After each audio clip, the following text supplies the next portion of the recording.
Gorilla, तेरी पुत्री वन्या अब विवाह योग्य हो गई है। तू भी उसके लिए योग्य वर ढूंढते ढूंढते थक चुका है। कोई भी युवक वन्या के मन को नहीं भाता। लगता है ये पागल वन्या को भा गया है, इसीलिए तो इसे अपनी कुटिया में उठा लाई है। ए गोरिल्ला, जड़ी बूटियों से इसका इलाज करके वन्या से इसका विवाह कर दे। तेरा बोझ भी हल्का हो जाएगा। हाँ।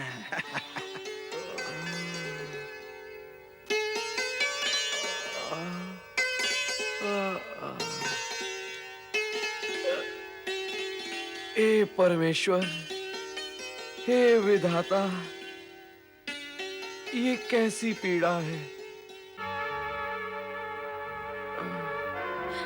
अतिथि, अतिथि, अतिथि उठो।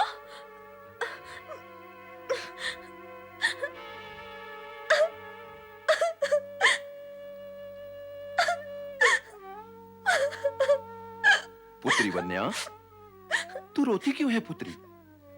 ये देख, इन चमत्कारी जड़ी बूटियों के तन पर लगते ही ये योद्धा की तरह उठकर खड़ा हो जाएगा। हाँ, ये ले, इन पत्तियों को पीसकर इनका लेप इस अतिथि के सिर पर लगा दे। जा मेरी पुत्री, जा।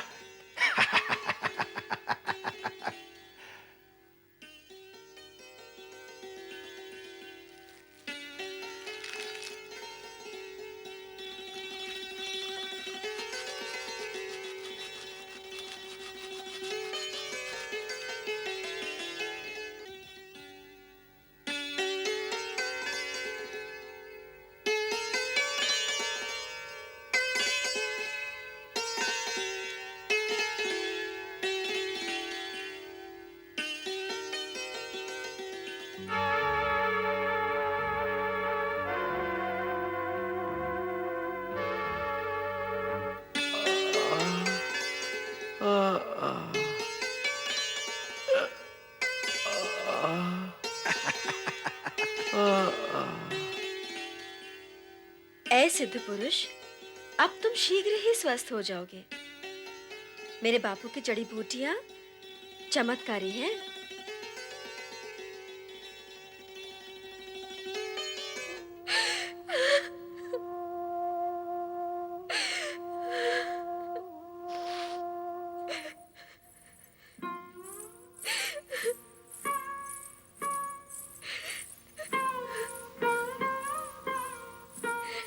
दमयंती, दमयंती, तुम्हारे स्वयंवर की सारी तैयारियां पूर्ण हो चुकी हैं। अब तुम अपना इच्छित वर चुन सकती हो। माता, विधाता ने जिन्हें मेरे पति के रूप में मेरे पास भेजा था, उन्हीं नारद जी को मैं अपनी इच्छा से वर चुकी हूँ। मन, कर्म, वचन से मैं उन्हें अपना पति मान चुकी हूँ। मैं अन्य किसी पुरुष के बारे में सोच भी नहीं सकती। यहाँ हम तुम्हारी ये मनमानी नहीं चलने देंगे। तुम्हें स्वयंवर सभा में किसी एक राजकुमार को अपना वर चुनना ही होगा।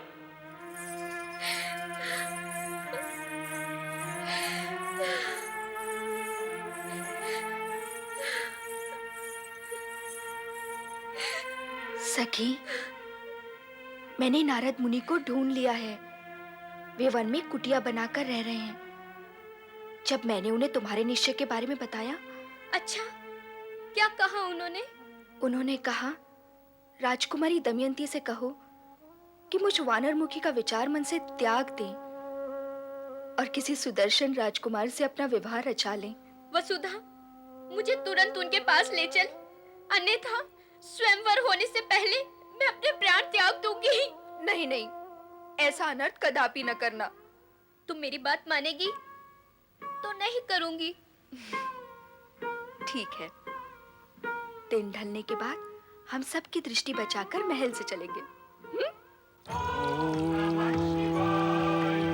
नमः शिवाय।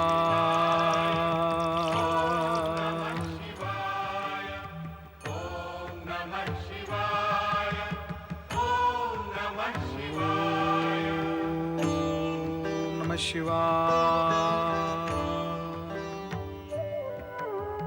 ओम नमः शिवाय। हे भोलेनाथ, मेरी छोटी सी भूल का मुझे इतना बड़ा दंड न दें कि मैं जगत को अपना मुख दिखाने के योग्य ही ना रहूं। हे भोलेनाथ, मुझ पर कृपा करे। भोलेनाथ, मुझ पर कृपा करें। मुझे अपना पूर्व रूप प्रदान करें ताकि मैं इस कारावास से मुक्त हो सकूं। भोलेनाथ,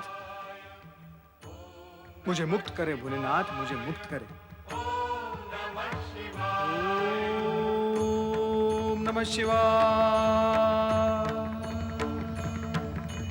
ओम नमः शिवाय। ओम नमः शिवाय। ओम नमः शिवाय। क्या हुआ स्वामी? देवी, हमारे प्रिय नारद ने हमें पुकारा है, परंतु हम तो विवश हैं। यदि हम नारद को पर्वत के दिए श्राप से मुक्त करते हैं तो यह विधि के विधान के विरुद्ध होगा और हम विधि का नियम तोड़ नहीं सकते। श्राप जिसने दिया है वही श्रापित व्यक्ति को श्राप मुक्त कर सकता है। आप सर्व समर्थ हैं स्वामी। नारद को इस संकट से आप ही मुक्त कर सकते हैं। हम पर्वत को प्रेरित करेंगे, किंतु उससे पहले तो और भी बहुत कुछ घटित होने वाला है।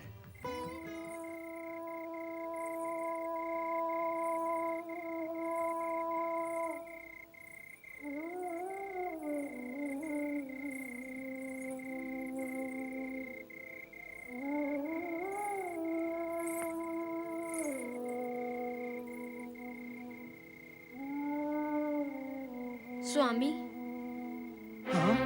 राजकुमारी, आप इस समय यहाँ? हाँ स्वामी, मैं सदा सदा के लिए अपने पिता का घर त्याग कर आपके चरणों की शरण में आई हूँ। ये आपने उचित नहीं किया। ये आपने उचित नहीं किया राजकुमारी। माता पिता की छत्र छाया से वंचित होना किसी भी कुमारी कन्या के लिए उचित नहीं है। और कोई उपाय भी तो नहीं था, और मैं मन ही मन आपको। बस राजकुमारी, बस। एक कुमारी कन्या जब अपने माता पिता की इच्छा के विरुद्ध अपने इच्छित पुरुष के साथ विवाह करने के लिए माता पिता का घर त्याग देती है, ऐसा करने से पहले उसे अपनी लाज और मर्यादा का त्याग करना पड़ता है राजकुमारी। नारी यदि अपनी लाज और मर्यादा का ही त्याग कर दे तो फिर उसमें शेष ही क्या रह जाता है? प्रेम करने योग्य।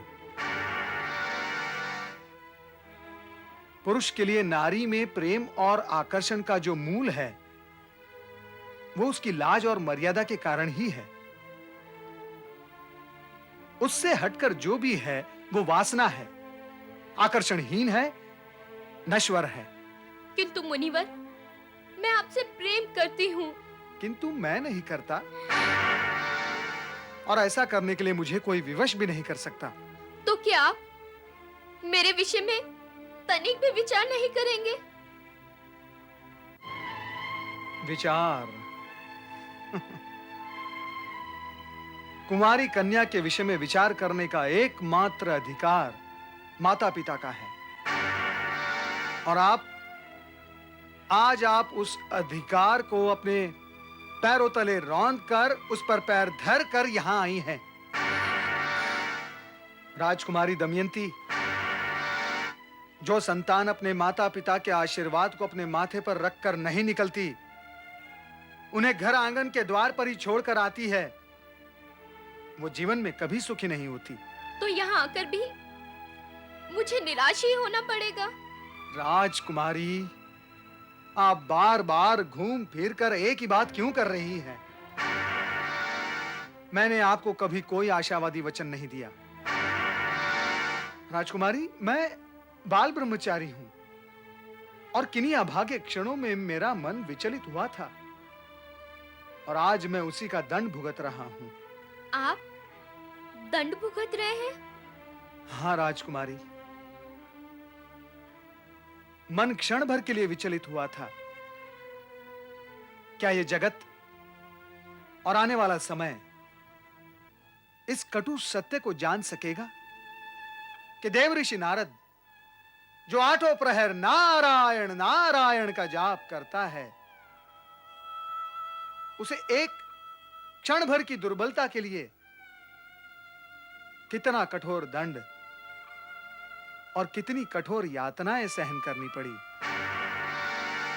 मेरे जीवन के इस कटु सत्य को जानकर बुद्धिमान प्राणी अवश्य शिक्षा ग्रहण करेंगे और वे सावधान और सचेत रहेंगे कि मन की क्षण भर की दुर्बलता नरक के चारों द्वार खोल देती है। अतः मैंने मन ही मन निश्चय कर लिया कि अब मैं विवाह का विचार भूलकर भी अपने मन में नहीं लाऊंगा और इस संकल्प को मैं दृढ़ता से निभाऊंगा। और अब आप भी अपने पिता के पास चली जाएं, अन्यथा वे पीड़ित होंगे। मुनिवर, दृढ़ संकल्प करना केवल आप ही जानते हैं, ऐसा तो नहीं है। अर्थात मैंने इस जन्म में ही नहीं, जन्म जन्मांतर तक आपके चरणों की दासी बने रहने का संकल्प किया है। आप मुझसे विवाह करें अथवा ना करें, मैं इसी कुटिया में किसी कोने में पड़े रहकर यथाशक्ति आपकी सेवा करती रहूंगी। असंभव है ये, सर्वथा असंभव। एक नैष्ठिक ब्रह्मचारी एक नारी के साथ एक ही स्थान पर नहीं रह सकता। यदि तुम नहीं मानती तो मैं ही कहीं और चला जाता हूं। मेरी विनती स्वीकार करें, मैं आपको विश्वास दिलाती हूँ, मेरे रहते आपके ब्रह्मचर्य में कोई बाधा नहीं आएगी। मैं केवल आपके दर्शन करके अपने पति व्रत का पालन करती रहूंगी। मुझे अपने दर्शनों से वंचित ना करें स्वामी, मुझे अपने दर्शनों से वंचित ना करें। मुनिवर कृपा करें, राजकुमारी दमयंती को यहाँ रहने की अनुमति दे। वे अपने पिता के यहाँ लौटने की अपेक्षा प्राण त्यागने का प्रण कर चुकी है। तो भगवान भोलेनाथ ही मेरी रक्षा कर सकते हैं। तुम भी भगवान भोलेनाथ की प्रार्थना करो कि मैं श्राप मुक्त हो जाऊं और स्थिति से निकल सकूं।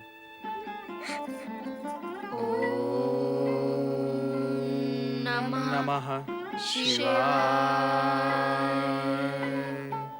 हे शिव शंकर, आपने मुझे पुत्रवती होने का वरदान दिया था। वो वरदान कब फलित होगा प्रभु? मैं प्रतीक्षा करते करते अब निराश होने लगी हूँ। मेरी कामना शीघ्र पूर्ण करे भगवंत।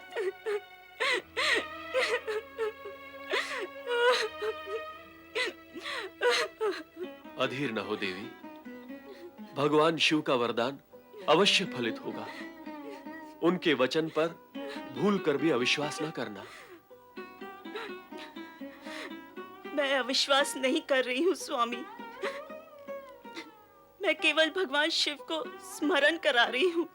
सारे जगत के पालनहारा को स्मरण कराने की आवश्यकता है देवी। विलंब के कारण संभवतः तुम अधीर हो गई हो, किंतु यह विलंब न होकर तुम्हारे धैर्य की परीक्षा भी हो सकती है। इसलिए धीरज धारण करो। जिनके मन में धीरज होता है, उनके फल का आनंद द्विगुना हो जाता है, उनकी शक्ति अधिक हो जाती है।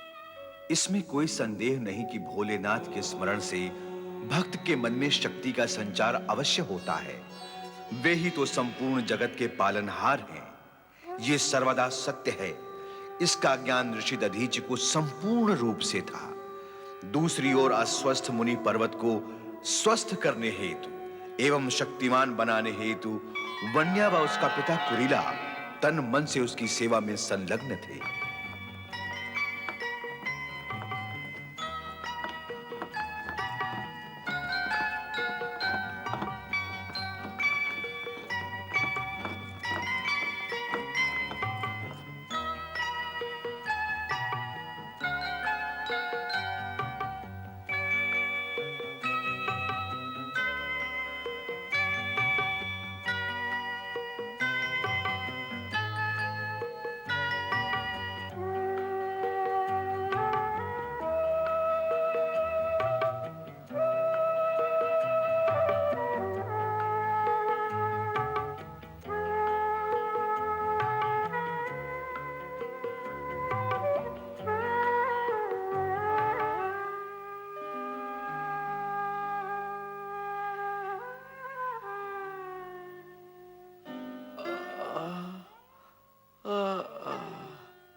अतिथि महाराज, आज तक आपने मुझे अपना नाम नहीं बताया। यजमान कन्या, मेरा नाम तुमसे अनजान रहा, ये एक प्रकार से अच्छा ही हुआ। क्यों? ऐसा क्यों? ऐसा इसलिए कि नाम जानने के पश्चात परिचय बढ़ता है ना? हाँ, बढ़ता है।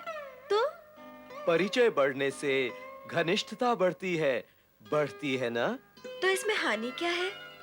घनिष्ठता बढ़ने से संबंध उत्पन्न होते हैं, संबंधों से फिर बंधन की उत्पत्ति होती है, तत्पश्चात कष्ट और पीड़ा के वंश का विस्तार होने लगता है।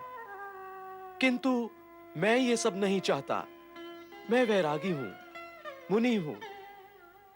किसी से संबंध बढ़ाकर विपत्ति में फंसना मैं नहीं चाहता। अतीत का ऐसा ही कटु अनुभव है मेरा। आप चाहें अथवा ना चाहें, किंतु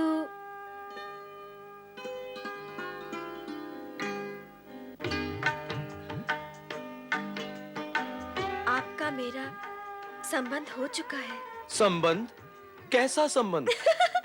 आप वृक्ष से कूदकर अपने हाथ पांव तोड़ बैठे। बेसुधी की अवस्था में मैं आपको कुटिया में लेकर आई। मेरे बापू ने जड़ी बूटियों से आपको स्वस्थ किया और आप पुनः पहले के समान भले चंगे हो गए। इतनी बड़ी घटना को लेकर इतने दिनों से हम एक दूसरे के साथ हैं, समीप हैं। ये संबंध नहीं तो और क्या है? ये संबंध नहीं, आप पिता पुत्री का उपकार है मुझ पर, और इस उपकार के लिए मैं आप दोनों का आभारी हूं। कैसा उपकार? कहाँ का आभार? मैंने तो आपसे आपका नाम पूछा था। यदि आप अपना नाम नहीं बताना चाहते अतिथि, तो ना सही, किंतु क्या आप अपनी सेविका का नाम भी नहीं पूछेंगे? क्या नाम है तुम्हारा? वन्या।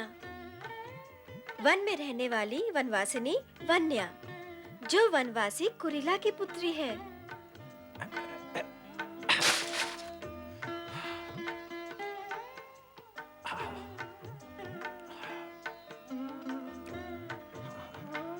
नमस्कार यजमान जी, आपने कष्ट उठाकर मुझे स्वस्थ किया, इसके लिए मैं आपका उपकार व आभार मानता हूं।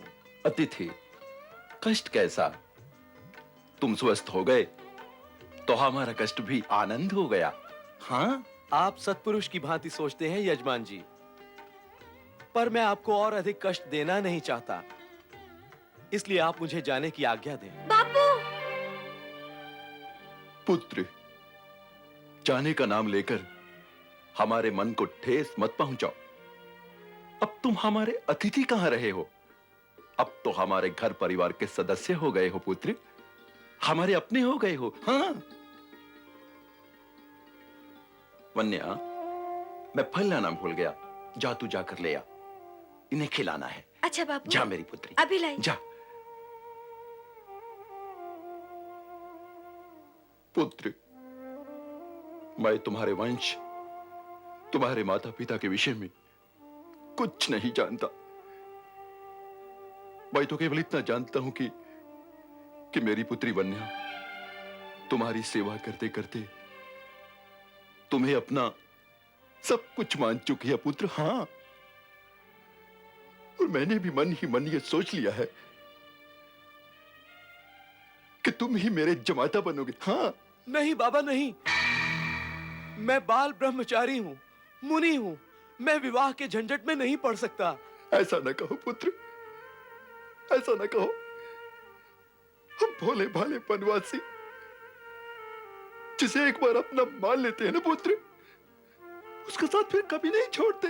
हाँ,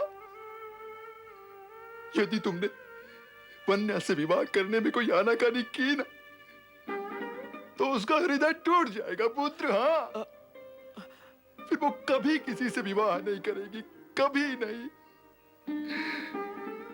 हम वनवासियों में पुत्री का विवाह ना करना एक बहुत बड़ा पाप समझा जाता है पुत्र। मुझे इस पाप पे मत धकेलो पुत्र, मुझे इस पाप पे मत धकेलो, मत धकेलो। वन्या, तेरी आशा फलने वाली है पुत्री। अतिथि हमारी बात मान गए हैं। हाँ,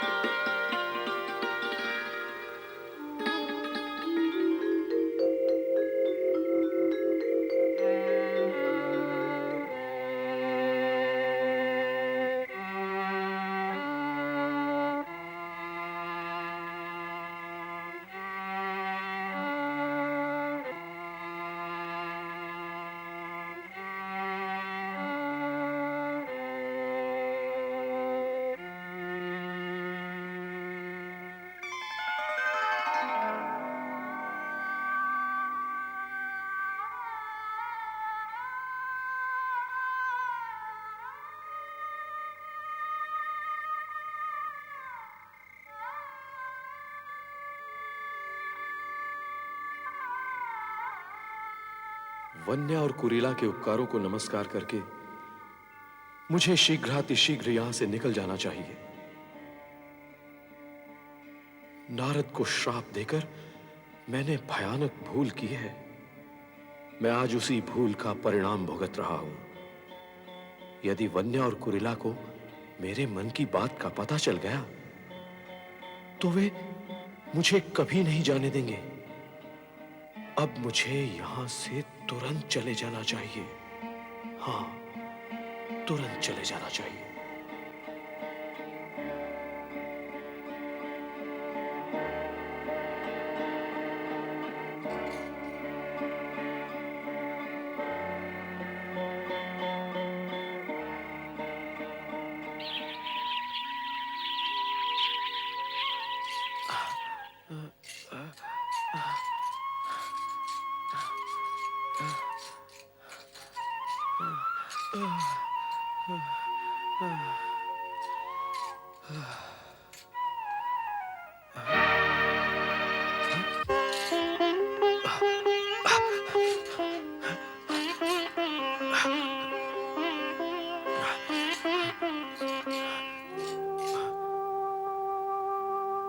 ओम नमः शिवाय।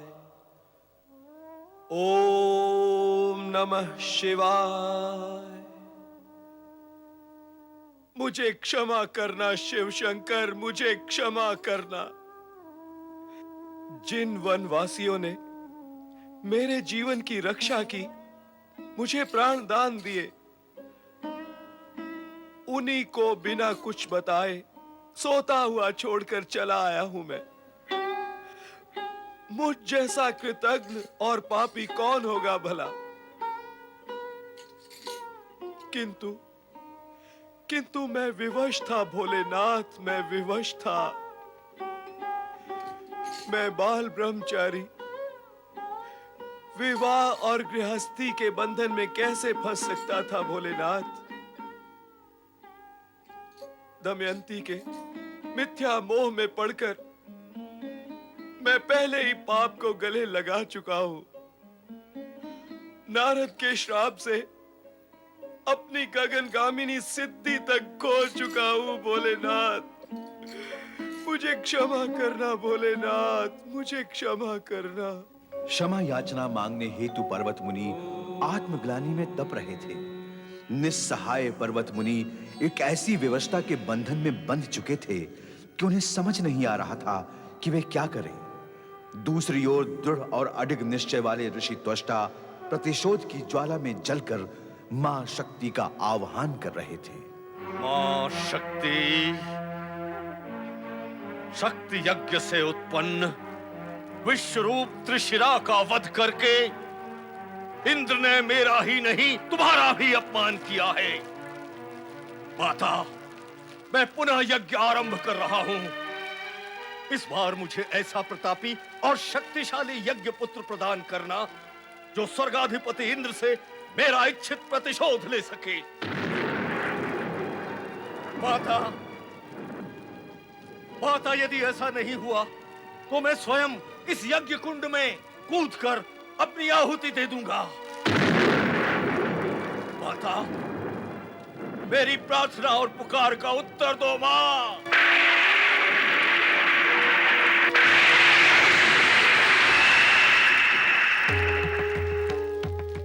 शक्ति उपासक त्वष्टा, तुम्हारा हृदय इस यज्ञ कुंड के ही समान प्रतिशोध की ज्वाला में दहक रहा है।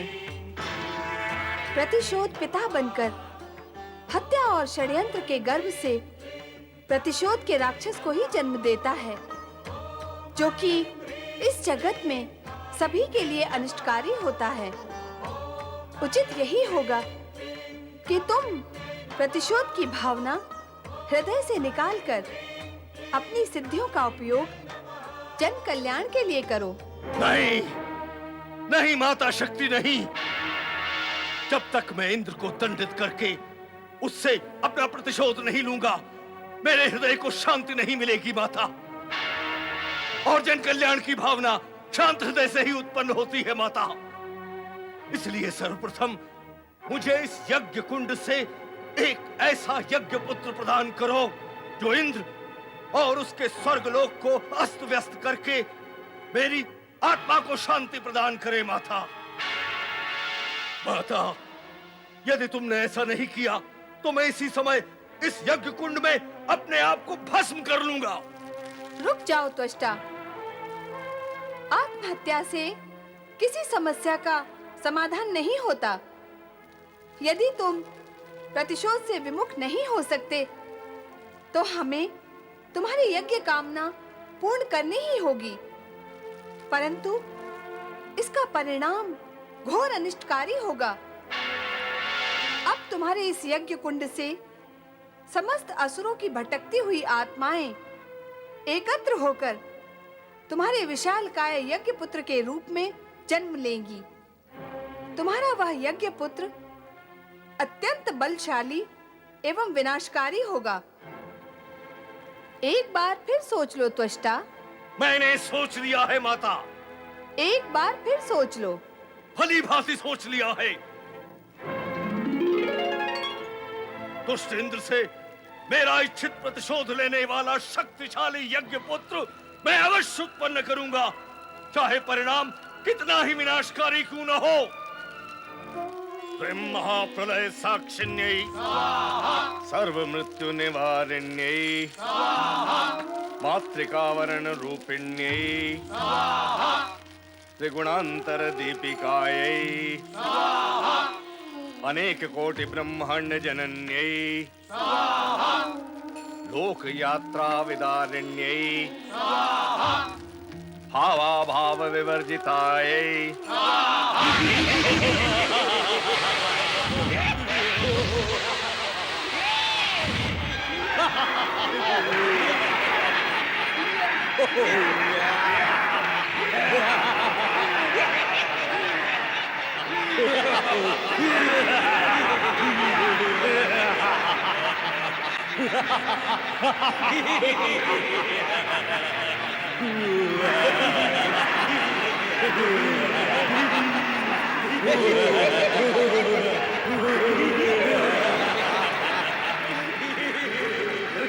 ऐं ह्रीं क्लीं चामुंडाय विच्चे स्वाहा।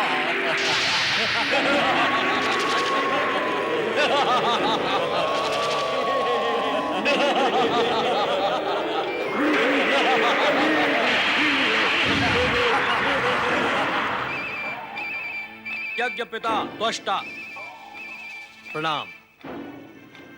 आपके आह्वान की सम्मिलित शक्ति से मैं आपका यज्ञ पुत्र वृत्रासुर प्रकट हुआ हूं। कहे मेरे लिए क्या आज्ञा है? धन्य हो मां शक्ति, तुम धन्य हो। मेरा यज्ञ पुत्र वृत्रासुर अवश्य मेरी कामनाओं की पूर्ति करेगा। यज्ञ पुत्र वृत्रासुर, तुम सामान्य आकार धारण करके मेरे निकट आओ, मुझे तुमसे बहुत कुछ कहना है। जैसी आपकी आज्ञा यज्ञ पिता त्वष्टा।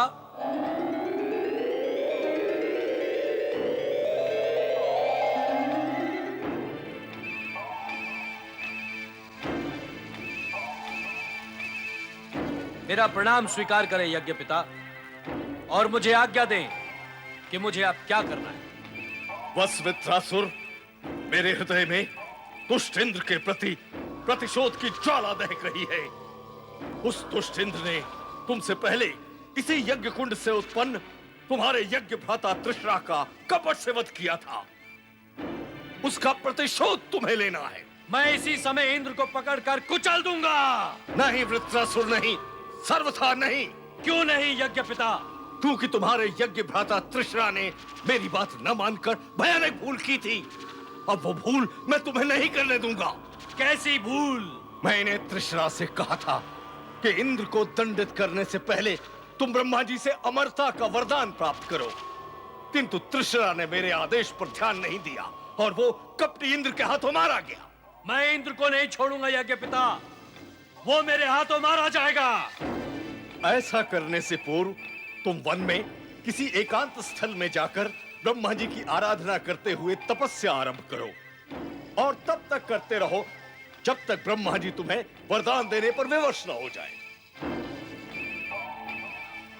वत्स, तुम उदास क्यों हो गए? मैं आपकी आज्ञा का पालन करूंगा यज्ञ पिता, किंतु क्या वृत्रासुर?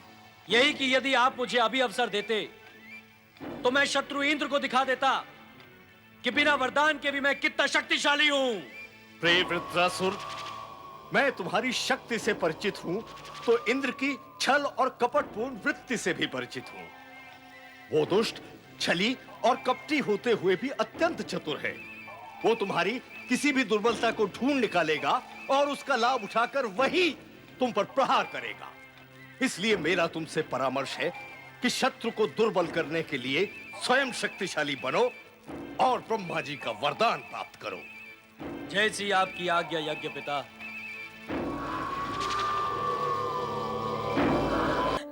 भाग गया है। वन्या, अब उसकी आशा त्याग दे। मैं तेरा विवाह किसी भले वनवासी युवक से कर दूंगा। हाँ। वन्या, वन्या।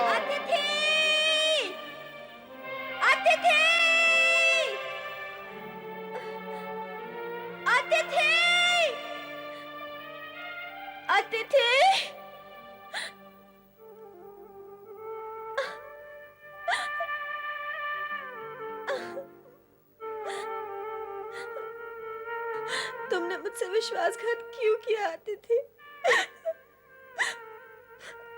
मैं तो तुम्हें अपने मन मंदिर में बिठाना चाहती थी और तुमने, कम से कम तुम मुझे बता कर तो जाते। क्या तुम क्या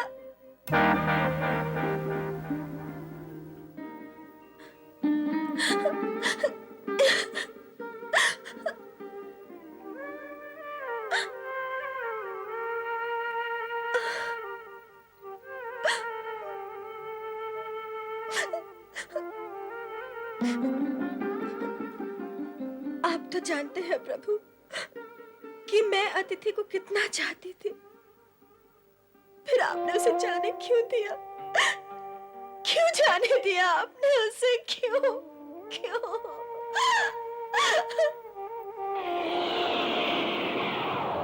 सुनो वन्या,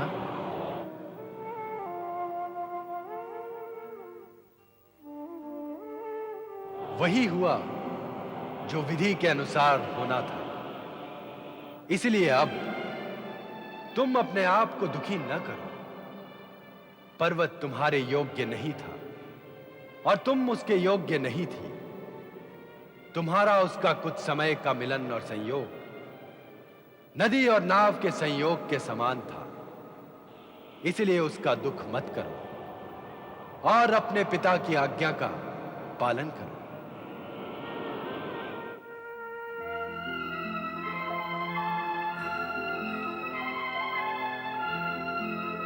वन्या, मेरी पुत्री। बापू, अब तुम जैसा कहोगे ना, मैं ठीक वैसा ही करूंगी। चल, भगवान शंकर चाहेंगे तो सब ठीक हो जाएगा। चल। हेलो, कहाँ जा रहे हो?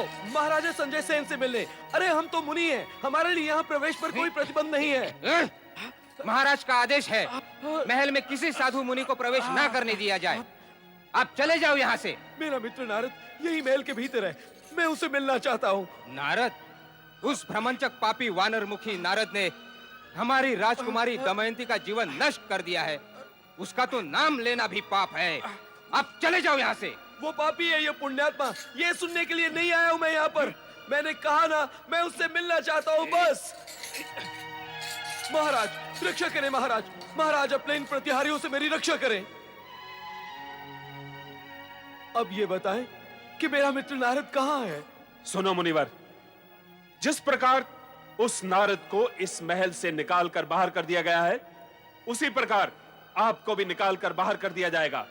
भलाई इसी में है कि उसका नाम भी हमारे सामने ना ले। कैसी दुर्दशा की है उस नारद ने हमारी पुत्री दमयंती की। उसे विक्षिप्त कर दिया है, छीन लिया है हमसे।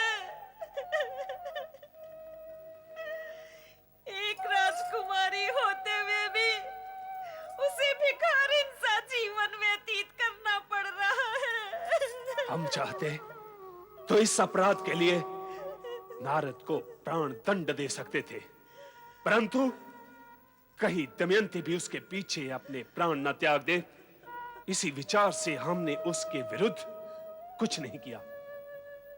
अब इतना बताएं कि वो दोनों कहाँ हैं? हम कुछ नहीं बताएंगे, कृपा करो और चले जाओ यहां से।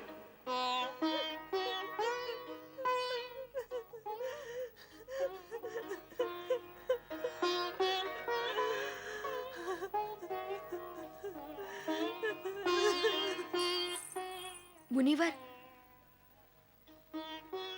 आज मैं राजकुमारी दमयंती से मिलने उनकी कुटिया में जाने वाली हूँ। आप भी मेरे साथ चलें। चलो। हे शिव शंकर, जिन्हें मनी मन मैंने अपना पति मान लिया है, वे मुझे देखना तक नहीं चाहते। अपने ब्रह्मचर्य व्रत की रक्षा के लिए मुझसे दूर दूर रहते हैं। हे प्रभु, दया करके उनके मन में मेरे प्रति दया की भावना जागृत करें, ताकि मुझे उनकी सेवा करने का अवसर प्राप्त हो सके। ओम नमः शिवाय। ओम नमः शिवाय। राजकुमारी, नारद मुनि के परम मित्र पर्वत मुनि आपसे मिलने आए हैं।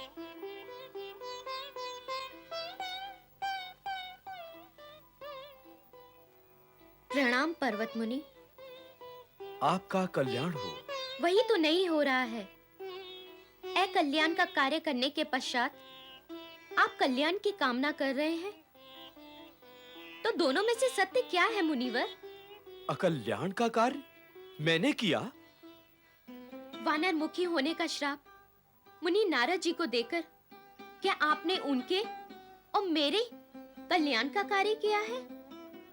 श्राप के प्रभाव से वानर मुखी होने के कारण मेरे स्वामी इधर से उधर भटकते रहते हैं। वे किसी को अपना मुख तक दिखाना नहीं चाहते। तो क्या नारद इस कुटिया में नहीं है? मैं नहीं जानती वे कहाँ हैं। मैं स्वयं उनके दर्शन पाने के लिए तरस गई हूँ। तो अब कहाँ ढूंढूं उन्हें? उनसे मेरा मिलना अति आवश्यक है। मुनिवर, मेरा विचार है कि वे कहीं दूर नहीं गए होंगे, यहीं आसपास वन में ही होंगे। वो कहीं भी हो, मैं अपने मित्र को अवश्य ढूंढ लूंगा। मित्र नारद, कहाँ हो तुम? मैं तुम्हारा मित्र पर्वत तुमसे मिलने आया हूँ। नारद! वसुधा, क्या अभी माताजी और पिताजी मुझसे रुष्ट हैं? क्या उन्होंने मुझे क्षमा नहीं किया? राजकुमारी, तुम्हारी ये दशा मुझसे देखी नहीं जाती। कहाँ गया वो तुम्हारा हंसना, खिलखिलाना, वो गूढ़ कथाओं का कहना? तुम दिन रात हंसती रहती और अब हर समय उदास, दुखी। ये कौन सा जीवन जी रही हो राजकुमारी? ये जीवन मैंने स्वेच्छा से अपनाया है वसुधा। मुझे लगता है नारद जी मेरे कारण श्रापित हुए हैं, तो अब ये मान लो मैं उस पाप का प्रायश्चित कर रही हूँ।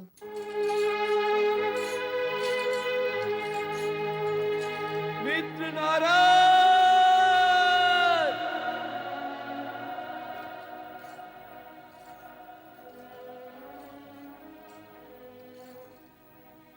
सखा नारद, मैं पर्वत तुमसे मिलने आया हूं। मित्र, जहां कहीं भी हो सामने आ जाओ। मित्र, सामने आ जाओ। पर्वत, पर्वत यहाँ क्या कर रहा है? नारद, भ्राता नारद, मित्रवर नारद, तुम्हें श्राप देने का पाप मेरा पीछा नहीं छोड़ रहा है। तुमसे दूर रहकर मैंने अनेक प्रकार के कष्ट उठाए हैं। अब मैं बहुत पछता रहा हूं और तुम्हें श्राप से मुक्त करना चाहता हूं। मित्र नारद, यदि अब भी मुझ में कुछ सिद्धि शेष बची है, तो उस सिद्धि का प्रयोग तुम्हारी शाप मुक्ति में हो। तुम फिर से प्रफुल्ल बदन नारद बन जाओ। ओम नमः शिवाय।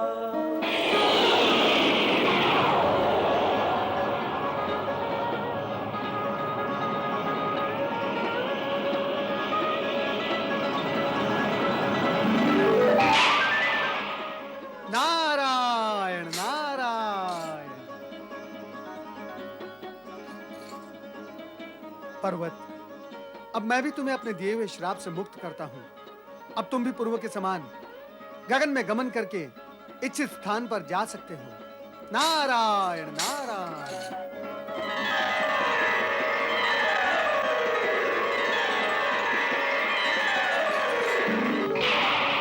मैं श्राप मुक्त हो गया। मैं श्राप मुक्त हो गया। मैं उड़ सकता हूं। मैं उड़ सकता हूं।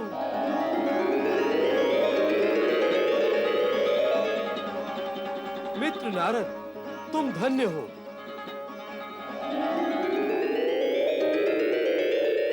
सखा नारद, बेचारी दमयंती मेरे ही कारण दुखी हुई है। अब तुम उसे दुख से मुक्त करो। मित्र, मित्र पर्वत, दमयंती के दुख से मैं भी दुखी हूं, परंतु उसकी कामना पूर्ति मैं नहीं कर सकता। परमपिता ब्रह्मा जी ने मुझे बाल ब्रह्मचारी रहने की शपथ दिलाई है। उस शपथ को तोड़ने के प्रयत्न मात्र का परिणाम तुम देख ही चुके हो। यदि उस शपथ को तोड़ ही लिया गया तो उसके परिणाम कितने भयंकर होंगे, इसका अनुमान तुम लगा सकते हो।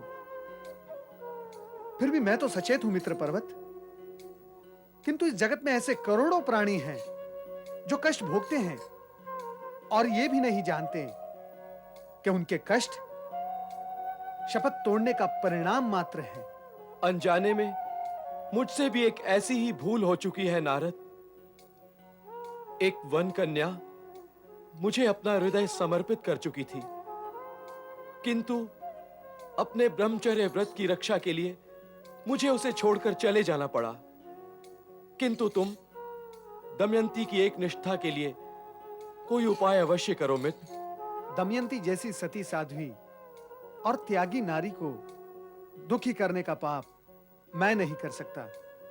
मैं तो उसे सत्य और वस्तु स्थिति से अवगत करा के उसे समझाने की चेष्टा करूंगा। पर्वत मुनि अपने मित्र नारद मुनि को ढूंढने वन की ओर गए हैं। क्या वे उन्हें ढूंढ पाएंगे? दोनों बाल सखा हैं, एक दूसरे को अत्यंत प्रिय हैं और प्रिय हैं? प्रिय हैं? जो प्रिय होते हैं, क्या उन्हें श्राप दिया जाता है? दोनों ने एक दूसरे को श्राप दिया है। किंतु पर्वत मुनि अब पछता रहे हैं वसुधा। पछताने वाले स्वयं इसी ओर आ रहे हैं।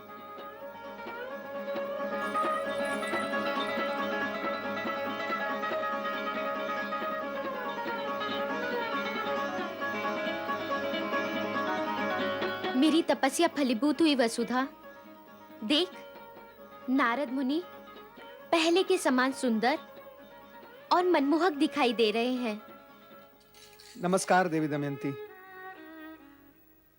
मित्र पर्वत ने मुझे श्राप मुक्त कर दिया है, परंतु आपने जो मेरे कारण दुख उठाए हैं उसका निवारण क्षमा याचना से नहीं हो सकता। परंतु मैं विवश हूं, अपने धर्म, कर्म और सिद्धांतों में मैं बंधा हुआ हूं। इससे पूर्व भी मैंने आपसे कहा था कि आपका और मेरा विवाह असंभव है, फिर भी आपने अपना संकल्प छोड़ा नहीं। अपने पिता के महल के सुख को त्याग कर आप यहां मेरे साथ इस कुटिया में दुख उठाती रही। अब आपसे मेरी ये विनती है कि आप मुझे आज्ञा दे ताकि मैं त्रिदेव के दर्शन का लाभ उठा सकूं।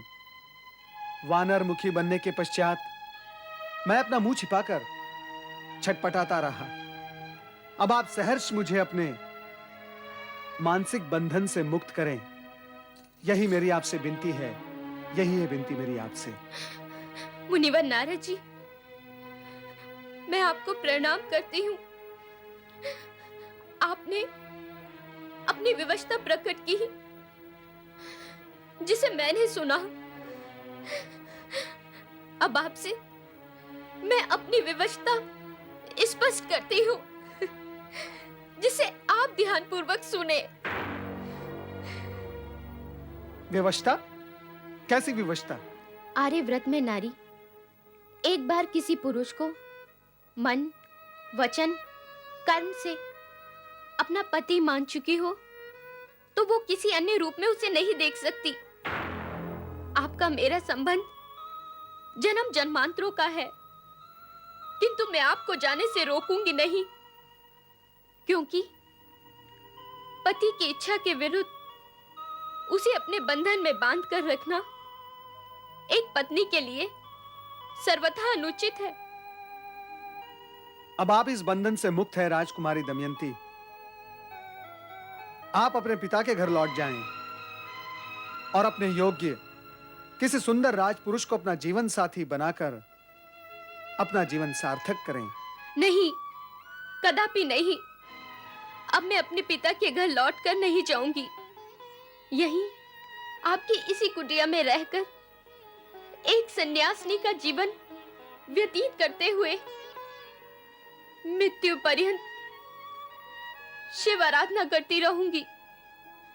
आप सहर्ष जाएं स्वामी, सहर्ष जाएं। मेरी तनिक भी चिंता ना करें। अब तो शिव शंकर ही मेरे रक्षक और पालनहार है। ओम नमः शिवाय।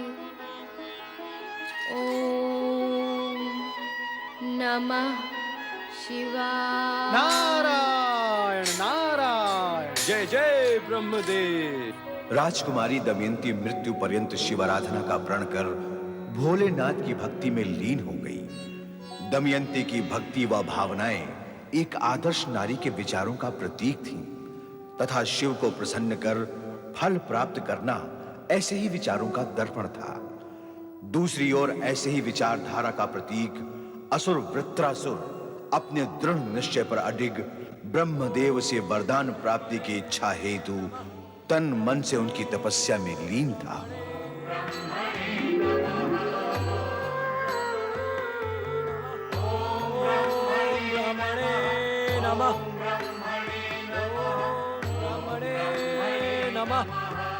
अब एक नया असुर तपस्या कर वरदान प्राप्त करने की तैयारी कर रहा है। सदा की भांति वरदान प्राप्त कर उपद्रव करेगा, जन जन को पीड़ित करेगा और स्वर्ग पर आक्रमण भी करेगा। अब तो इंद्रदेव को सावधान हो जाना चाहिए।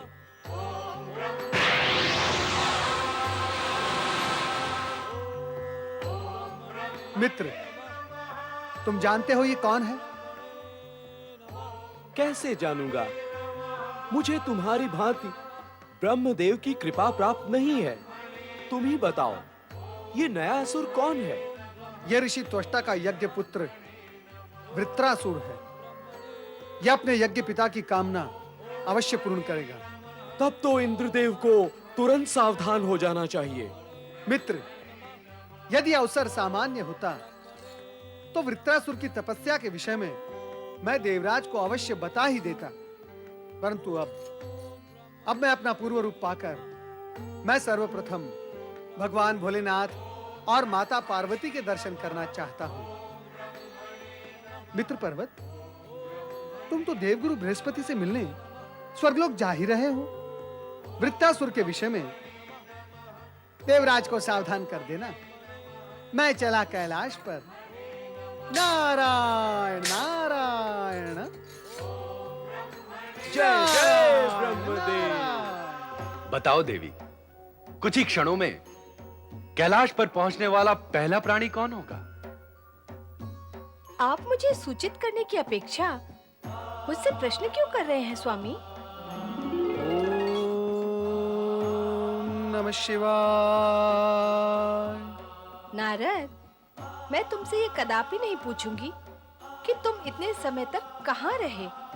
मैं तो केवल इतना ही जानना चाहती हूँ कि प्रभु की भविष्यवाणी के अनुसार तुमको तो अवश्य ही धर्म पत्नी प्राप्त हुई होगी, तो तुम उसे साथ लेकर क्यों नहीं आए? इतने दिन अनुपस्थित रहकर तुमने तो अपना स्वभाव ही बदल डाला नारद। तुम्हारी वो चंचल हंसी, विनोद शैली, वाक्पटुता सब कहां गए? मुझे ये ज्ञात नहीं था भोलेनाथ कि आपके वरदान की ओट में मेरे लिए अभिशाप भी छिपा हुआ था। क्या मेरे साथ वो विचित्र खेल खेलने में आपका कोई विशेष प्रयोजन था देवेश्वर? वो खेल नहीं था नारद, विधाता का विधान था जो तुम्हारी ही इच्छा से उद्भव और प्रकट हुआ था। यदि महर्षि दधीचि को उनकी पत्नी सुवर्चा के साथ तपस्या करते देखकर तुम्हारे मन में पत्नी को पाने की इच्छा न जागती, तो न तुम वानरमुखी बनते और न ही धर्म पत्नी को पाने की इच्छा से कोरे ही रह जाते। स्वामी, नारद वानरमुखी बने और इनका विवाह भी हुआ, ये सब आपने मुझे क्यों नहीं बताया? माता, मेरा विवाह नहीं हुआ। मैं परमपिता ब्रह्मा जी का मानस पुत्र, बाल ब्रह्मचारी। भला विवाह करने का अपकर्म मैं कैसे कर सकता हूँ? तो क्या धर्मपत्नी तुम्हें विवाह के बिना ही प्राप्त हो गई? माता, ये एक अत्यंत करुण कहानी है। भगवान भोलेनाथ जानते भी हैं कि वो अभागी राजकुमारी दमयंती मेरी इच्छा के विरुद्ध मेरे ही मोहजाल में फंस गई, और मैं भी उसी चक्कर में आकर अपने परम मित्र पर्वत के श्राप से ग्रस्त होकर वानरमुखी बन गया। जो कुछ हुआ उसे भूल जाओ नारद। वो दुःस्वप्न के समान एक कटु अनुभव था जिसे भूल जाना ही हितकर है। परंतु मैं उस एकनिष्ठ राजकुमारी दमयंती को कभी नहीं भूल सकता भोलेनाथ। मेरे ही कारण वो राज सुख से वंचित होकर एक साधारण सी कुटिया में आपकी आराधना कर रही है भोलेनाथ। उसे इस कष्ट से उबारे भोलेनाथ। आराधना कभी कष्टकारक नहीं होती नारद। भक्त होते हुए भी क्या तुम इस शाश्वत सत्य से अनभिज्ञ हो? उस महान नारी को उसकी आराधना का प्रतिफल हम अवश्य देंगे।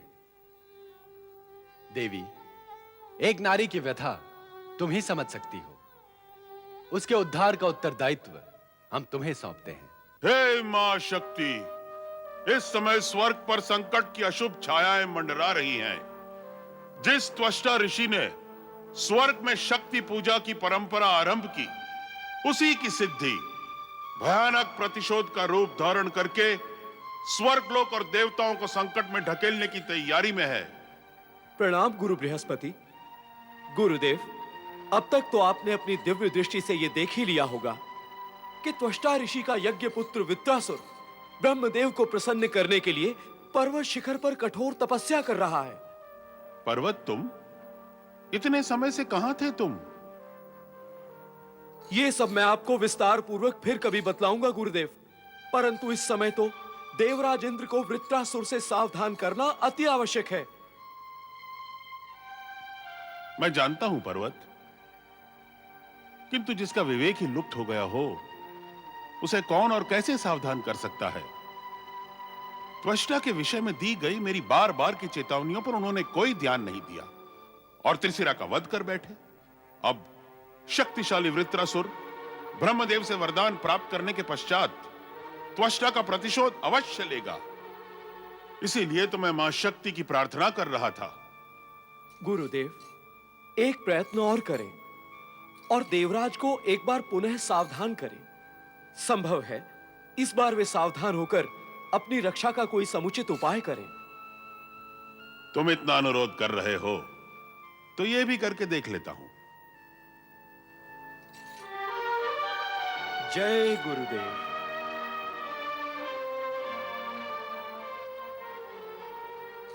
हे मां शक्ति, देवराज इंद्र को सद्बुद्धि दो। देवराज, देवराज, देवराज, देवराज इंद्र, कुछ उपाय करे देवराज। त्वष्टा के यज्ञ से उत्पन्न वृत्रासुर घोर तपस्या कर रहा है। वो ब्रह्मदेव को प्रसन्न करके वरदान अवश्य प्राप्त कर लेगा। आप शीघ्र ब्रह्मलोक जाकर ब्रह्मदेव को वरदान देने से रोके देवराज, अन्यथा अनर्थ हो जाएगा। हाँ स्वामी, आप तुरंत ब्रह्मलोक जाएं। देवराज, अनुरोध करने पर भी आप ब्रह्मदेव को वरदान देने से रोक नहीं सकेंगे, क्योंकि जो कठोर तपस्या करता है वो ब्रह्मदेव से वरदान अवश्य पाता है। और ये तो आपने देख ही लिया है। इसीलिए वृत्रासुर के आक्रमण से स्वर्ग को बचाने के लिए अन्य कोई उपाय करना होगा। क्या है वो उपाय? कृपा कर आप ही बताएं गुरुवर। इस समय स्वर्गलोक और देवताओं को संकट से बचाने का एकमात्र उपाय है क्षमा याचना। क्या? कैसी क्षमा याचना? कौन किससे करेगा क्षमा याचना? आप करेंगे ऋषि त्वष्टा से। उनसे सच्चे हृदय से क्षमा मांगकर उनके भीतर धधकती प्रतिशोध की अग्नि को शांत करें। कदापि नहीं। इंद्र क्षमा मांगे उस त्वष्टा से? स्वर्गाधिपति इंद्र, स्वर्गाधिपति इंद्र एक साधारण साधु से क्षमा मांगे? यह तो त्रिकाल में भी संभव नहीं है देवगुरु। उस इंद्र द्वेषी त्वष्टा से क्षमा मांगने का प्रश्न ही नहीं उठता। जिसका विवेक लुप्त हो गया हो उसे सावधान करना व्यर्थ है। ओम नमः शिवाय। देवी शची, देखा तुमने देवगुरु को?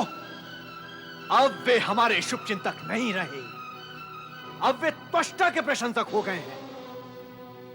अब देवगुरु से किसी भी प्रकार की आशा रखना व्यर्थ है। आप भी चिल्लाते हुए यहां चले आए, स्वयं कोई उपाय नहीं कर सके। उस दुष्वृत्रासुर की तपस्या को भंग करने के लिए आप अपनी अपनी दिव्य शक्तियों का उपयोग कर सकते थे। जाओ जाओ और उसे अपनी दिव्य शक्तियों के प्रहार से नष्ट कर दो। ध्यान रहे, आज से हमारा एकमात्र उद्देश्य है त्वष्टा की हर सिद्धि को नष्ट करना। जैसी आपकी आज्ञा देवराज। ओम ब्रह्मणे नमः। ओम ब्रह्मणे नमः। ओम ब्रह्मणे नमः। ओम ब्रह्मणे नमः। ओम ब्रह्मणे नमः। ओम ब्रह्मणे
वृत्रासुर के ज्वालामय बाण ही देवताओं को भगा सकते हैं, तो इसे वरदान की क्या आवश्यकता है?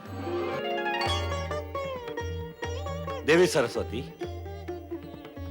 जिस नारद के लिए तुम इतना चिंतित हो, वो शीघ्र ही यहाँ पहुंचने वाले हैं। पर नारद इतने समय तक थे कहाँ? ये प्रश्न तुम नारद से ही पूछना। ब्रह्मदेव, आपसे प्राप्त दिव्य ज्ञान का प्रयोग कर मैं ये सत्य तो जान ही चुकी हूँ कि नारद आपकी रची हुई किस खेल में उलझे रहे, इसलिए मैं उनसे कुछ नहीं पूछूंगी। नारायण नारायण। आओ नारद, आओ। तुम इस समय वृत्रासुर की कठोर तपस्या और उसका परिणाम देखकर आ रहे हो, साथ ही ये सोचने में लगे हो कि उसको हमारे वरदान की क्या आवश्यकता है। परंतु हम उसे वरदान अवश्य देंगे, क्योंकि हमारी आराधना करने वाला हमारे वरदान का अधिकारी अवश्य होता है। ये सत्य तो मैं भी जानता हूँ परमपिता कि वृत्रासुर को आपसे वरदान अवश्य प्राप्त होगा और वो इंद्र से त्वष्टा ऋषि के अपमान का प्रतिशोध भी अवश्य लेगा। किंतु मुझे आश्चर्य इस बात का है परमपिता कि इस विषय में आपने अभी तक मुझसे प्रश्न क्यों नहीं किया कि इतने समय तक मैं आपकी सेवा में उपस्थित क्यों नहीं हुआ। इसका रहस्य हम जानते हैं नारद। नारद, सत्य तो यही है कि तुम अपनी ही इच्छा के चक्र में फंसे और कुछ समय पश्चात शिव कृपा से मुक्त हो गए। अब भविष्य में ऐसी भूल कदापि न करना। माता, अब मैं ऐसी भूल कर भी नहीं करूंगा। मेरे सारे प्रश्नों का समाधान हो गया है। अब मैं आज्ञा चाहूंगा। मैं भगवान श्री हरि विष्णु के दर्शन के लिए अत्यंत उत्कंठित हूं। नारायण नारायण।